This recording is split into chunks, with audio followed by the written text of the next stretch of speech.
everyone. Welcome to Mission to Inspire. It's Shola here on Mission to Inspire. As you know, we have a wonderful guest here with us today, all the way from Australia. Hi, how are you, Estelle? Hope you're okay. Very well, thank you. It's lovely to be on your show. Lovely to be with you and your wonderful audience. Thank you for inviting me. Thank you so much for coming on our show today. Thank you. So, without any further ado, I'm going to leave it to you to do a little introduction about you. I know we're talking Yes. about you, your son, testimony, but I'll leave it to you. Okay. Well, I was born in Brisbane, which is the capital city of the state of Queensland in Australia.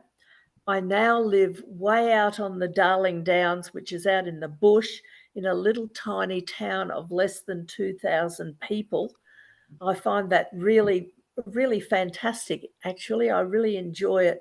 I've always wanted to live in a small town away from all the hustle and bustle. And now that I'm great grandmother age, it quite suits me to live out here in a nice old country house with two beautiful ruby red cavoodle pups. I did move out here with my husband, but he was only here 7 months and then he died. So he is now resident in an urn in the lounge room. So he hasn't really gone very far, but I must say he's the best behaved he's ever been, sitting in the urn. But apart from that, I'm here with just the two pups and I enjoy it hugely. We had 3 children, the eldest of whom is 52. She does very, very well. She's very highly intelligent and has a really, really important job. Right. Our second child is our son, Toddy, who Okay. will be 49 in about two weeks' time. Mhm. And he is a multimillionaire businessman. He's very, very busy and obviously very, very successful. He has a great leadership skill in his life. And our third child was our son, Cameron, who was killed in a car accident when he was 14. And if he was alive now, he would be going to be 45 years old Oh my God. in June this year. So, yes, obviously he didn't leave us any grandchildren, but we have 10 grandchildren altogether and also 4 great grandchildren. So my Wow. life is pretty full, really. I was a school teacher for 41 years. I'm also a qualified counsellor. I never worked as a counsellor, but I have counselling qualifications, and obviously I'm now an author as well. So that's pretty much me done, I think. Sometimes I feel as though I should be rubbed out and drawn all over again because parts of me are failing to work, but I suppose that goes with being old. But never mind, the brain still works and the mouth still works. So that's pretty much the most important bits for me. The rest is entirely questionable. Yes, yes, yes. Oh my goodness. You've got your hands full. You've got 10 grandchildren and Well, even yes. great grandchildren. Oh my God. So is that having 5 from each of your surviving kids then? No, my daughter has 2 daughters Right. and she has a stepson and a stepdaughter. My Okay. son has 3 girls and 3 boys of his own. And my grandchildren range in age from 32 to 9. The eldest great granddaughter is 8. So the little 9-year-old became an uncle when he was 6 months and 2 days old. My God. And That's and oddly enough, his niece calls him Uncle Jake. She doesn't just call him Jake, she calls him Uncle Jake, even though there's only 6 months between them. So, yeah, I don't see very many of the grandchildren very often anymore, though, because the children and grandchildren are spread out. One's in Canada, so obviously I'm not seeing her every day, but quite a few of them are in Queensland, but Queensland's a very large state oh, and some of them are well over 2,000 miles away. So, yeah, I hear from them, but I don't see them a lot. I also get emails with their pictures and, all sorts of things like that, which is lovely. But Oh, I don't have them all turning up for me to babysit every day or anything, fortunately. I don't know how I'd survive. Oh, dear. my God. Oh, I also like to add that our guest, she's a Christian as well. So most of the Yes, things that we'll be talking about, we'll be seeing it from the Christian perspective um, today. yes. let's let's diverse a little bit away from today's topic, and let me just ask you a few things about you from what you said. Just Yes. so, do you like the beach or the countryside? I like the countryside, really. The beach is all right, but it tends to have a lot of sand that gets all over you. And because I have asthma and COPD and emphysema, I don't do very well in the ocean because you're always getting water in up your nose and in your ears and in your lungs and everywhere it shouldn't be. So I much prefer the countryside. And I was very happy to find that when we moved out here to the country only 10 months ago, that the local council was actually in the process of building a brand new swimming pool, which is only in the next street to me. So if Okay. I want to go in the pool, I've made a really good friend here and we go in the pool together. We have a lot of fun. We don't do much swimming, but we do a lot of floating and laughing. And I think that's really more fun actually than swimming. So, yeah, love the countryside. The countryside. Do you like coffee or tea? Mainly tea. Oh, I might have one cup of coffee. If I go to a coffee shop or go out with my friend, we'll have coffee just because it's special. The rest of the time I have tea because my mother was actually born in England and tea is very much an English drink. So I'm used to tea. It kind of runs in my veins. I love tea as well. No, I Yes, it's not bad, is it? no, he's not. He's not. I love tea. I know you're an author. Yep. Do you read books or do you like to watch movies? Uh, I don't read very many books Okay. these days because I don't get to sit still long enough and concentrate long enough with two puppies climbing all over me. I don't watch movies either, really, but I do. There are some programs that I like to Okay. watch a lot, and I prefer true crime. I like to watch true crime stories and Yeah. get all the background behind why this happened and why that happened, and I Yeah. find that interesting. Yeah. They're quite interesting, actually. The true crimes. Yes. Very interesting. Okay. Sunrise or sunset? Oh, oh, I don't know either really.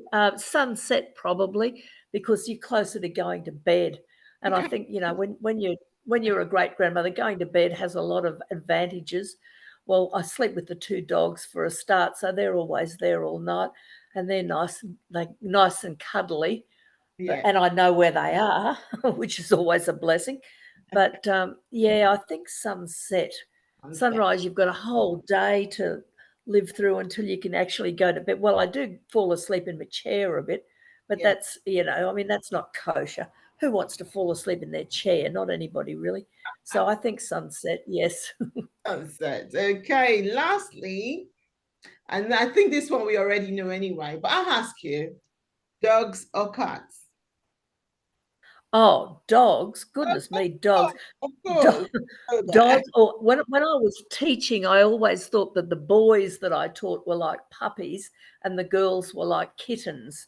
So, Mhm. and I always preferred teaching the boys. So it has to be dogs, Yeah. just has to be. These two lying here had a big speech given to them about how they're not allowed to speak while I'm talking here to you. And I've got the fly swat sitting here for Yeah. fear they get up and make a big noise and I can give one a little tap.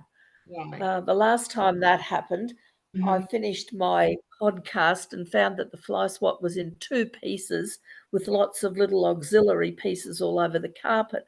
They had chewed the thing to bits. And the town I live in is so tiny, you cannot buy a fly swat here.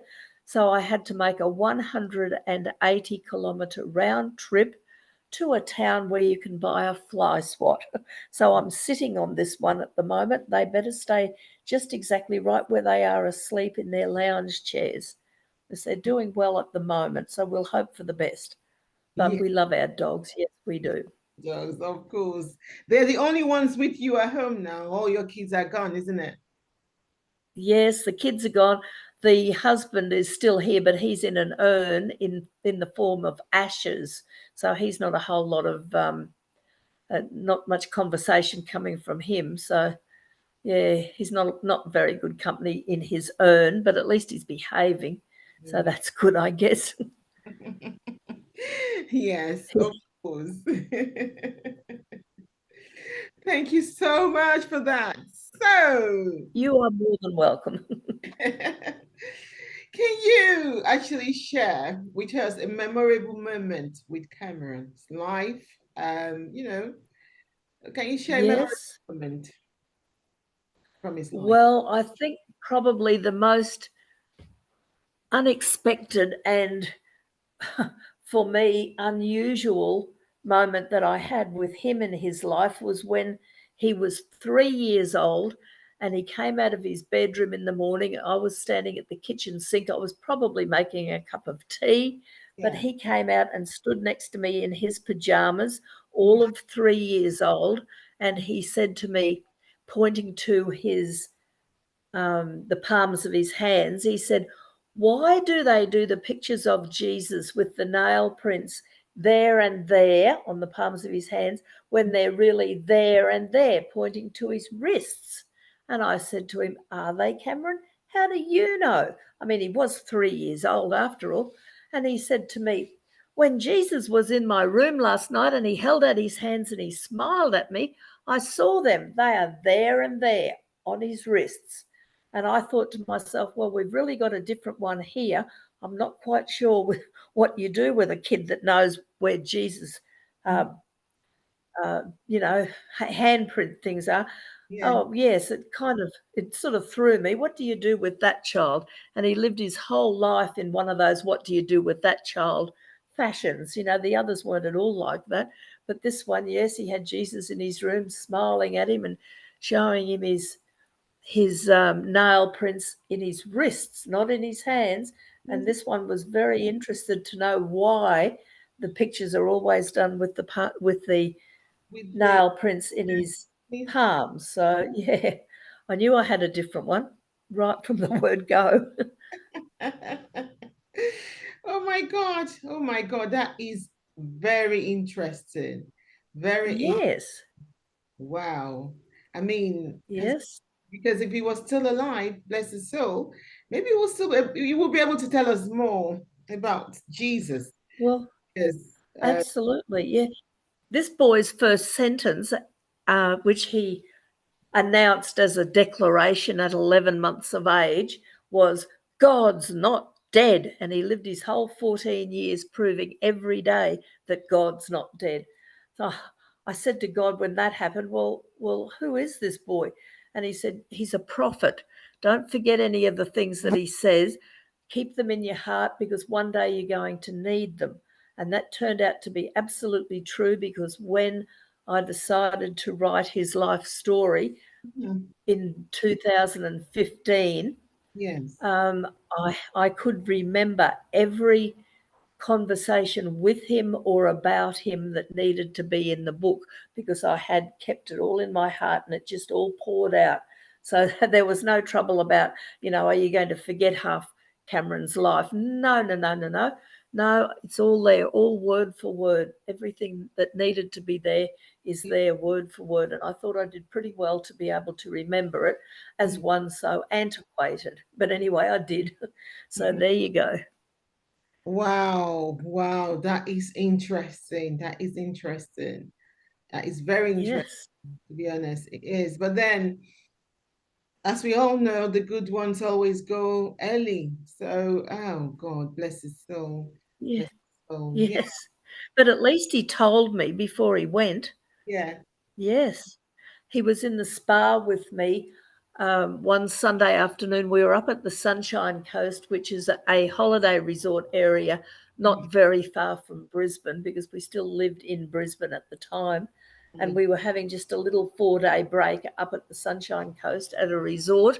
Yeah. And he was in the spa with me on the Sunday afternoon that we were there Yeah. at 1:15 in the afternoon. And he comes up from underneath the water after seeing how long he could be under there without breathing. Yeah. And he said to me with great joy in his voice and all over his face, "Mum, I haven't got long to live." And I'm thinking, well, that's all very well for you to be so pleased about it. And I'm saying to myself, well, I hope he means that he's not going to live to be kind of 95 years old. Maybe he will go home to heaven when he's kind of 55 or 60, in which case that won't be too bad, because I will have already gone and I won't have to wait long, and Cameron will be there. Because not only was he saying to me that he didn't have long to live, he started going through his life and forgiving people for things they'd done to him, and he planned how he wanted to have his funeral. So meanwhile, I'm clinging onto the side of the spa thinking, goodness gracious, whatever next? Anyway, so much for thinking, well, maybe he'll live to be 60. No, when he made that announcement about not having long to live, he was exactly right, because he died 1 week later to the minute. So that's Cameron, my world. Yeah, you couldn't get much closer than that. 1 week later to the minute, yes. Oh my And God. he was gone. Oh, Yes, I know. you must have seen that, coming. You must have seen that coming. Oh my Oh, God. yes, yes. From the time he was about 20 months old, just before he was 2, he started talking to me about heaven and going home to heaven. He didn't ever just talk about going to heaven or anything. It was always going home to heaven. So I got the very distinct impression from him that he felt as though he was kind of like an alien on earth, and he really belonged in heaven, and all he wanted to do was be back in heaven. So, yeah, he got his wish though, didn't he? Yeah. Yes. Yeah. It's a shame though, because I mean, yes, we miss Cameron dreadfully, and I would have loved to have met his children, because the grandchildren that I would have got from Cameron, who knows what they would have been like. But the fact that his older brother, was the one who was driving when the accident happened that took Cameron's life, has been a very, very difficult thing. His brother has never, ever, ever got over the grief of it. I mean, he's very successful in business. He's very successful, very wealthy, very everything. People looking at his life would think, gee whiz, Toddy, you've got everything. You absolutely have everything. But no, to me, he just seems, I don't know, there's just a heaviness and a sadness about him, and it's like he's trying to live his life and Cameron's life at the same time. It's as though he blames himself, and nobody else does, but he feels as though he is blamed. I'm not quite sure why, because nobody has ever made any indication that we think he did anything wrong. I mean, he wasn't speeding, he wasn't drinking, he wasn't breaking the law in any way, shape, or form. There was nothing. It was just a complete accident. He wasn't even driving his own car. He was driving his friend's car, and one of the tyres blew out. Now, I mean, that can't really be Toddy's fault. So, yeah, and it was just unfortunate, because Cameron should never have been in the car. Cameron was killed on a Sunday afternoon at 1:15 p.m. and he had been to church in the morning, and because he was an athlete, he was wanting to go for a bicycle ride, because he had a mountain bike and he used to race his mountain bike.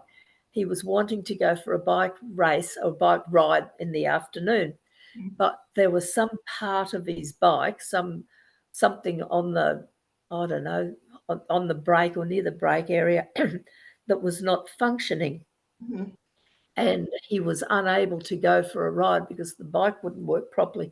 So we suggested to him that maybe he'd like to go for a jog, because he jogged a lot, because he was a champion in 50 metre, 100 metres, 200, 400, 800, 1500, 3K, 5K, 8K, and cross-country champion. So he was happy to jog, and he was jogging off down the footpath when the car came past belonging to our son's friend, and the friend and son were in the car, and they saw Cameron jogging, and they said, "Oh, Cameron, we could use your muscles. You want to hop in?" And he must have only gone about 100 metres, because when they got to the end of the road and were going around the corner, that's when the tyre under where Cameron was sitting blew out, and they ended up having this accident. So, it was just, it was just awful. It was just awful for Cameron, but he died laughing. Toddy was really beside himself, telling me, "He died laughing, Mum. How can a 14-year-old die laughing?" And I said, "Well, did he see the car coming that was going to kill him? Or do you think he saw an angel coming that was going to just take him out of that car, take his spirit out of the car a split second before the impact?" And Toddy just looked at me and said, "Mum, he would have had to see the angel. I mean, what 14-year-old can die laughing? That's just ridiculous." So, it was something that totally changed the way Toddy's life looked like it was going to go. So, yeah, it's been, I don't know, it's been something that you get through it if you don't weaken. It's only for the grace of God that I think I'm in one piece. And daughter is fine. She has her feet very, very firmly planted on the ground. She's very organised. She's highly intelligent. She's perfectly fine. But then she wasn't driving. Toddy was driving, and he's the one that's really, he really feels it, and he sort of lashes out at the rest of us because he thinks that we don't understand, or I don't know what he thinks. But I realised that after the accident, he needed counselling. He wasn't going to go to a counsellor. No way was he doing that. So I thought to myself, well, maybe if I get counselling qualifications, he'll come and talk to me. Well, I got the counselling qualifications, but he wasn't coming to talk to me either. So the best I could do was observe him through educated eyes. So that's what I've had to do, over all these years. And, to anybody else looking at him, they would think he's just absolutely at the top of his game. But I know him, and I know that, yes, he is in many areas, but he has this sorrow and this grief that tugs on him as well. And I'd love to see that gone. He could just burst forth into being who he's supposed to be, but it kind of entraps him a bit. So, we just have to hope for the best for young Toddy. Exactly. Yep. Exactly. I mean, you can't blame him. He was there when it happened. He was the one that was there. So, Yes. it's really. Yes, I know. It's very difficult for him, I know that, but I'm just sad that it was him that had to be driving. If it could have been anybody else, it would have just taken so much off his shoulders, because I can understand exactly what a difficult, I can't say I can understand how he feels, but I can understand what a difficult position he is in because of what happened, which wasn't his fault. So, yes. Yeah. Okay. So, how did Cameron's extraordinary, experiences when he was alive, how did it shape your fate? Oh, living with Cameron was amazing, because he would tell you things and you'd think, "Oh, okay, how would he know that? I'll just sit on that and see if that comes to pass." And whatever he said happened. And I thought to myself, this kid is a prophet. He just, he comes out with all sorts of things. We better take notice of what he says. And I remember the fact that at one stage, it was about 12 years after Cameron had actually died and gone to heaven, that our pastor at church came flying out onto the platform, and he said, "I've got a really new thing to tell you today. You will never have heard this before in your life. This is straight from the throne room of heaven. So get ready." So we're listening to see what he had to say. I can't remember what he said, but I can remember that when he finished, I poked my husband in the side and said to him, "Cameron told us that when he was 2. So, like if Cameron told you something, you knew jolly well to take notice of it, because this kid really, really and truly knew what he was talking about. He had a friend called Sonia, who I thought was a girl, because most Sonias are.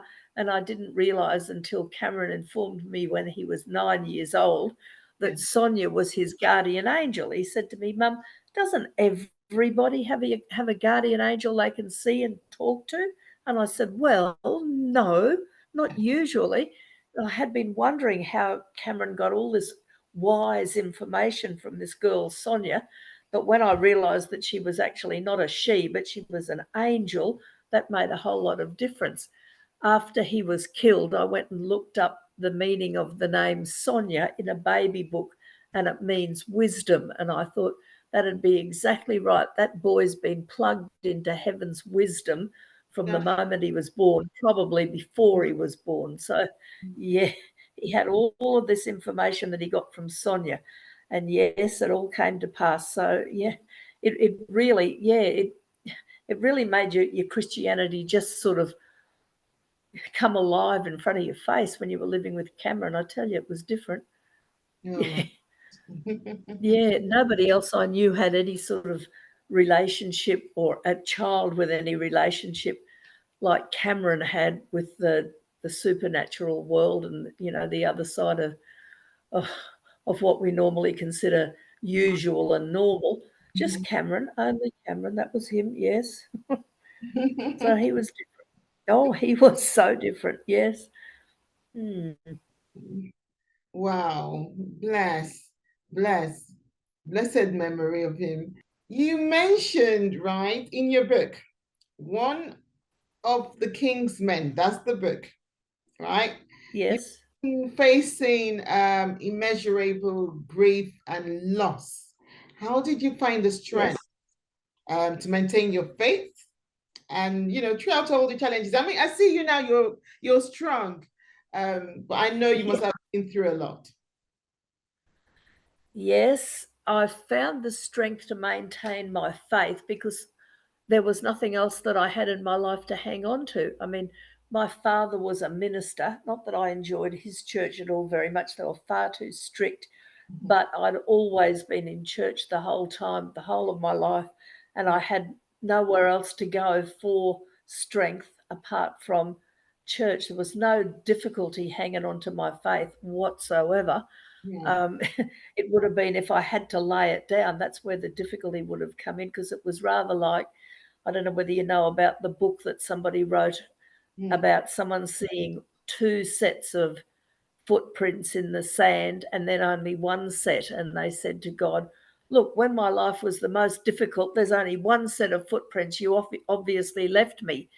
And God said, no, I didn't leave you while the difficult times were happening. There's only one set of footprints because that time I was carrying you. And it was rather like my life was being carried by, if not God, then certainly the Holy Spirit. So, there was nowhere else to go, nowhere else to look for any kind of strength or any kind of comfort but from God.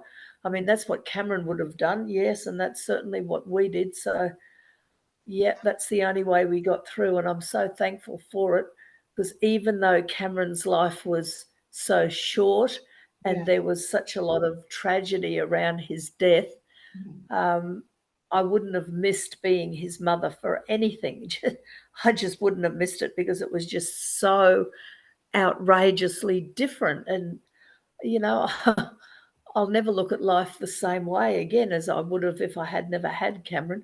Because Yeah. that boy, when he was being born, the doctors said to me, your baby has had no heartbeat and no pulse for 13 hours. There's no way your baby is alive. We're not going to try and save your baby's life. We're going to try and save your life, because if we don't get that baby out pretty soon, you're going to be in all sorts of trouble. They had ordered the operating room for a cesarean 5 times, and each time they had thought to themselves, no, her lungs will collapse and she'll die on the table, because I have asthma, COPD and emphysema. Mhm. So I've never ever smoked a cigarette even, but I have that just because I do. So they said the only thing we can do, because your baby is huge, he is round the wrong way, he's sort of upside down and inside out and everything he ought not to be.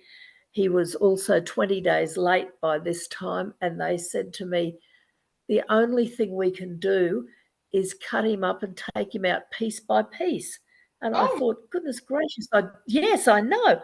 I thought, I didn't think they did that to anybody, never mind doing that to me and my baby, gracious me. So I said to my husband, well, it's now Saturday morning. I'd been in labour all kind of Friday and Saturday, yeah. Friday night. Now it's Saturday morning. I said to him, well, the men at church will be having their once a month prayer breakfast. I suggest you go and ring them up and get them to stop eating Wheat Bix and start praying for the birth of this baby, because otherwise we're in big trouble here. He was very happy to get out of that room. Believe you me, he was gone in a flash. He went and spoke to them, and he no sooner got back then I was lying there watching what was going on. I watched him come into the room and sit down again. Mhm. And then I saw all the instruments out on the bench ready to cut the baby up and take him out piece by piece. Jesus. And the doctor had his back to me because the nurses were velcroing on a really big thick gown thing that would protect his clothes from all the mess there would be from what he was about to do. So he wasn't even looking. And the next thing, the baby's born. And he nearly landed on the ground because nobody was ready to catch a baby that they thought had been dead for at least 13 hours. Yeah. So they grabbed him just before he hit the Law. floor, took Yeah. him away. He wasn't breathing.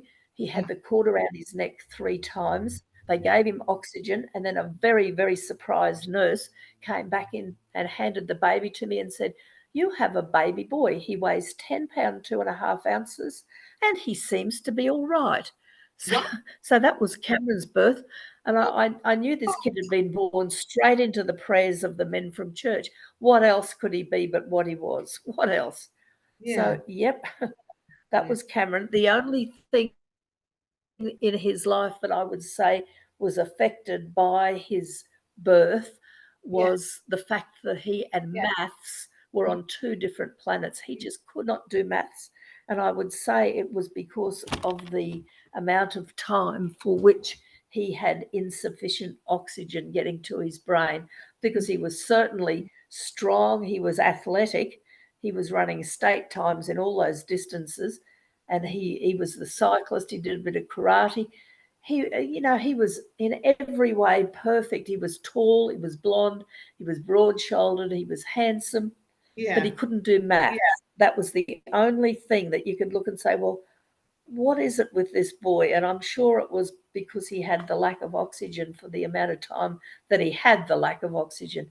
Yeah. But for somebody to be declared, well, no pulse and no heartbeat for 13 hours, definitely not alive, and we had him for 14 years, I think we did pretty well, really, or God did pretty well. But in any case, he was definitely different, and I'm sure that that birth of his had a lot to do with it. They did say to me, however, don't ever venture to have a fourth child because it will be 12 pounds and you will die. Oh, So consequently, Cameron was the last of his tribe, yes, yeah. because my daughter started at £6.10. Toddy was £9.5. Then comes Cameron 10, 2.5. I mean, really, God. and round the wrong way, just everything. Cord round his neck 3 times. Every time he made a bit of progress to be born, the cord just pulled him straight back again. And, we were getting nowhere, just nowhere. And Mm. then he arrived, didn't he? Yes, well, yes, he arrived in a very unusual fashion, and he left the planet in an unusual fashion too. And he lived an unusual life in the meantime. So Yeah. that was Cameron, for which for whom we are truly blessed to have had, just he was just life altering. He Yes. really, really, Yeah. yes. Yes. From your story and testimony of his birth, that is Yes. extraordinary, his birth, and then his life on earth for that 14 years as well. Wow. Wow. Yes. Yeah, I know. Oh, I know. Yep. Wow. Yes. So, yes, Cameron was entirely unlike any other child. His story is entirely unrelated to anybody else's story that I've ever heard in my whole life. And now Sasha's having a word to say out in the backyard. Yes, well, at least he's been quiet thus far. Good on you, Sash. Yeah. He wants to be a part of the conversation, I guess. Oh, yes, she always wants to be in everything. Little Miss Oh, Sashi, yes, the girl. the girl. Yes, yes. Yes. You mentioned actually your love for dogs, particularly, Yes. Abel and Sasha, who is back in now. Have So, they? yeah, Yeah. they are ruby red cavoodles, the pair of them. So, Raphael is 25 months old. He's a full size cavoodle, so he weighs about 16 kilos. yeah. Sasha is 10 months old. Mhm. She is a toy cavoodle and Oh, she weighs 4 kilos. That's all she'll ever get to be, about 4 kilos. So she's this tiny little thing with a big mouth on her, and she teases the life out of Raphael. My goodness, oh does my. she ever? She gives him such a time, doesn't she? My husband, when he was alive, used to call her Hot Rod because he was watching her in the yard the day that we'd only had her a few weeks and she was only like 2.5 months old, and there was a big clap of thunder all of a sudden in the sky, and she took off like a rocket. And he said to me, she broke the land speed record getting down into the house from the backyard. He said, I'm going to call her Hot Rod. So even though her name's Sasha, he called her Hot Rod. and I think it was a good name for her too, because every now and again she gets into this mood where she's racing around like a wild thing. Yeah, so yeah, So especially if she catches a mouse or something out in the backyard, and she'll taunt Raphael with it, because Rafa can never catch a mouse because she's always faster and gets it before he gets there. So yeah. he misses out. So poor Rafa's here getting a pat while she's away. Yes, Rafa, I know you're beautiful, aren't you? Yes. Yeah, he's a lovely boy. He's such a nice boy.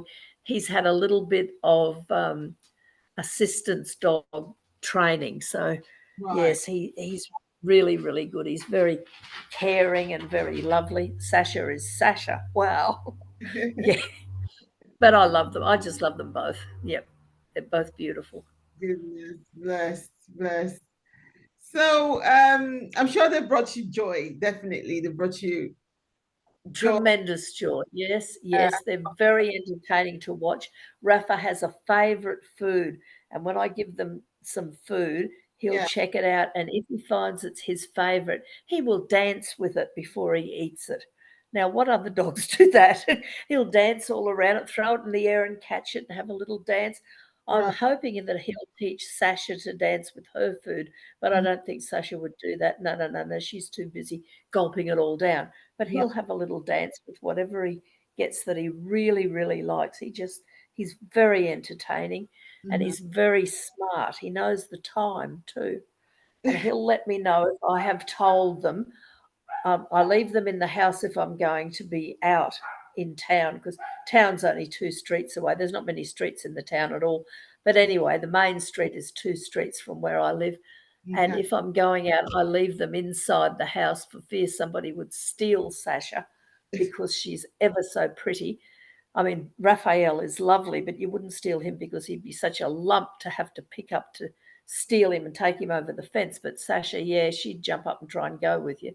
She Right. has no sense in that direction. But when I leave them inside, I say to them, Nanny will be back. Nanny won't be long. Nanny will be back. It's okay. And if I am what they consider long, Mhm. Rafa looks at me like, you lied. You told us you wouldn't be long. My goodness, you were far too long. Oh dear, I'm in trouble from Rafa. Sasha has no idea. She can't tell the time, fortunately. Otherwise, I'd be in trouble from her too. Here Okay. she comes. Sasha, do you want to sit up here? You going to get up? Oh, I don't know if she is or not. No, she shook her head. No, she's not getting up. No, no, no. She just wants to let me know she's back. Yes, Sasha, we know. Right. Yeah. Oh gosh.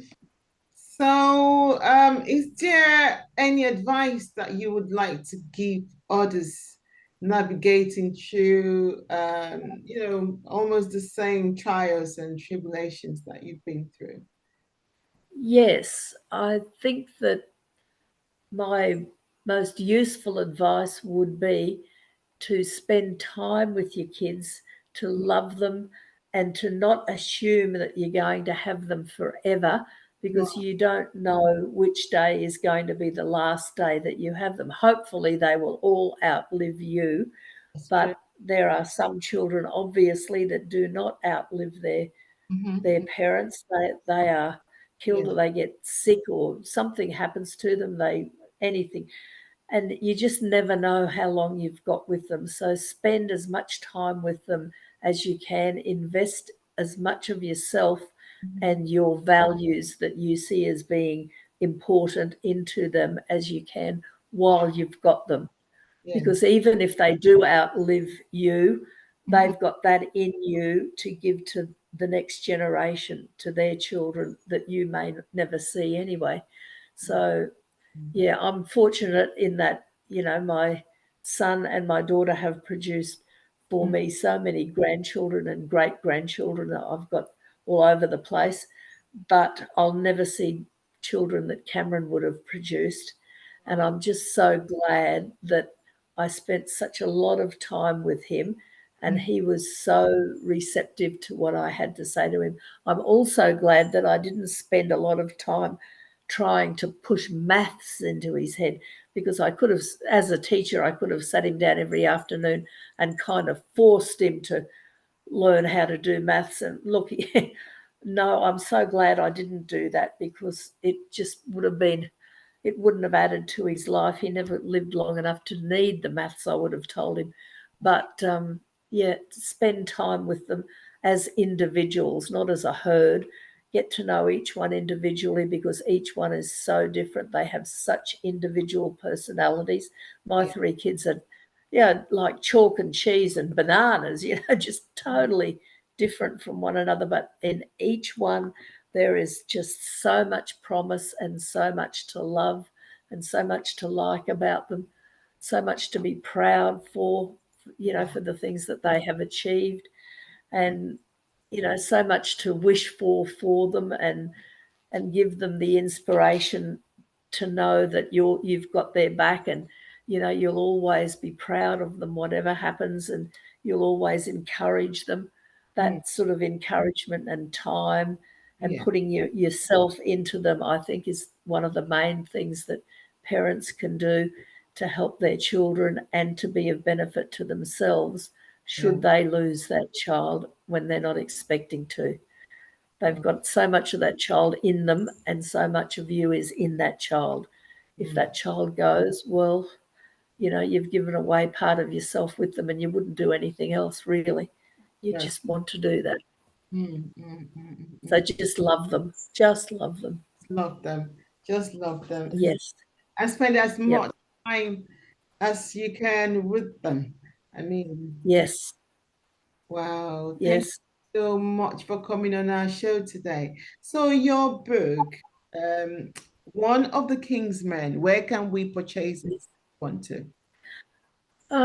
It's available on Amazon. It's also available at several bookstores in America, but I really can't remember them off the top of my head. But Mm, it's available either to download or to purchase the actual copy on Amazon. So that's probably the easiest thing to do.